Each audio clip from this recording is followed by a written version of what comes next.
Intrusion is the latest Netflix suspense thriller telling the story of a husband and wife played by Frida Pinto and Logan Marshall Green, who move to a small town and fall victim to a home invasion. Afterwards, Mira, the wife, is left traumatized and suspicious about the motives of those around her. All right, so I'm struggling where to even start with this review because my brain is all over the place. I'm going back and forth between the fact that I actually did enjoy aspects of this film, but it was also very generic and predictable and formulaic. This was a very simple telling of an A leads to B, which leads to C type story. And I didn't hate it, but I definitely left wanting more. I personally thought Logan Marshall Green's portrayal of Henry in this movie was pretty good and was easily my favorite performance in this film. Frida Pinto's performance wasn't anything incredible, but it was okay.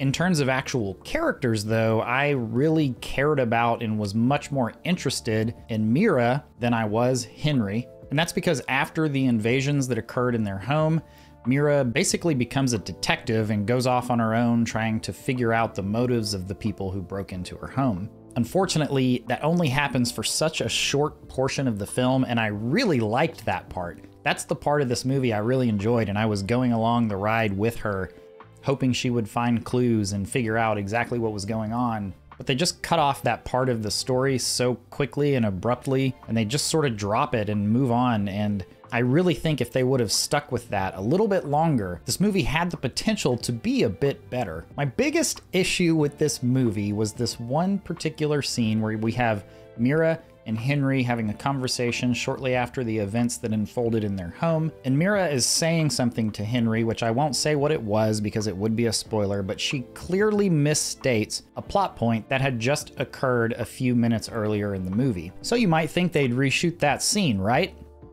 Nope, they just dub her voice over the top and post edit and just carried on like it's no big deal. That's something I might do here on my little YouTube channel, which honestly, I really don't even think I would do that unless I was just like super lazy. But it's not something I would expect to see in a freaking movie. So yeah, it felt a little sloppy. Unfortunately, this one ultimately fell flat and is yet another addition to the Netflix repertoire of mediocre suspense thrillers. This one's gonna receive a 2-star rating from me, but I'm not saying to dismiss it entirely. This very well may work out for you or some people who enjoy suspense thrillers and just need a movie to put on over the weekend and just have on the TV while you're browsing whatever it is you're browsing on your phone. So you may give it a shot. If you do, let me know in the comments what you think about it. Thanks for watching. We'll see you in the next one.